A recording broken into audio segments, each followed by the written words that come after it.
Vietnam एक देश जो लंबे से एस आकार का है, इंडो चाइनीज प्रायद्वीप के पूर्वी किनारे पर स्थित है।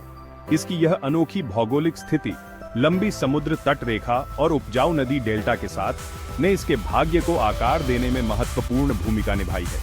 प्राचीन व्यापार मार्गों से लेकर आधुनिक भू राजनीति तक वियतनाम का स्थान एक दोधारी तलवार रहा है, जिसने इसे साम्राज्यों के लिए एक प्रतिष्ठित पुरस्कार और संस्कृतियों का संगम बना दिया है। पूरे इतिहास में कई आक्रमणों और चुनौतियों का सामना करने के बावजूद वियतनामी लोगों ने उल्लेखनीय लचीलापन दिखाया है। स्वतंत्रता की उनकी प्रबल भावना और अपनी भूमि के साथ गहरा संबंध उनकी कला, साहित्य और दैनिक जीवन में स्पष्ट है। वियतनाम के वर्तमान को समझने और उसके लोगों की अदम्य भावना की सराहना करने के लिए उसके अतीत को समझना आवश्यक है। वियतनाम का इतिहास सदियों पुराना है। मानव बस्तियों के प्रमाण पुरापाषाण काल के हैं। 204 ईसा पूर्व में स्थापित नान्युए का प्राचीन साम्राज्य वियतनामी इतिहास में एक महत्वपूर्ण अवधि का प्रतीक था, जिसने चीनी प्रभावों के साथ स्वदेशी संस्कृतियों का मिश्रण किया। इस युग में परिष्कृत कृषि पद्धतियों, कांस्य ढलाई और एक अनूठी लेखन प्रणाली का विकास हुआ। हालांकि चीनी वर्चस्व ने वियतनाम पर एक लंबी छाया डाली। सदियों तक वियतनामी शासकों ने आत्मसात करने के चीनी प्रयासों के खिलाफ लड़ाई लड़ी। अंततः 10वीं शताब्दी ईस्वी में स्वतंत्रता प्राप्त की। इस कठिन स्वतंत्रता ने वियतनाम के लिए एक स्वर्णिम युग की शुरुआत की, जो क्षेत्रीय विस्तार, सांस्कृतिक उत्कर्ष और एक विशिष्ट वियतनामी पहचान की स्थापना द्वारा चिह्नित है। 19वीं शताब्दी में यूरोपीय शक्तियों, विशेष रूप से फ्रांसीसी के आगमन ने वियतनाम के इतिहास में एक महत्वपूर्ण मोड़ ला दिया।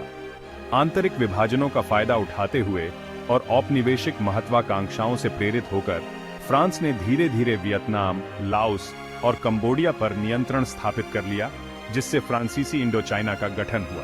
फ्रांसीसी औपनिवेशिक शासन ने पश्चिमी शिक्षा, बुनियादी ढांचे और प्रशासनिक प्रणालियों को पेश करते हुए गहरा बदलाव लाए। हालांकि फ्रांसीसी शासन भारी कीमत पर आया।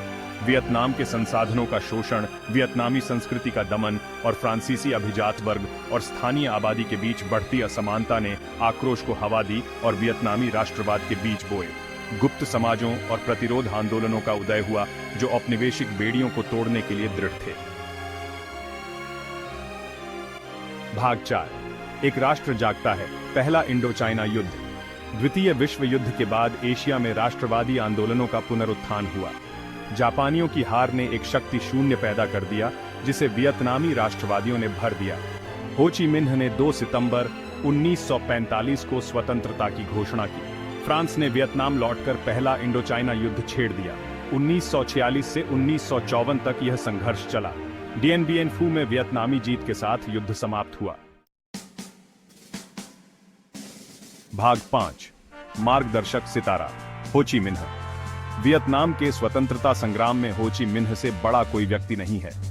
1890 में गुयेन सिंह कुंग के रूप में जन्मे हो ची मिन्ह का जीवन वियतनामी स्वतंत्रता और सामाजिक न्याय के प्रति अटूट प्रतिबद्धता से परिभाषित था।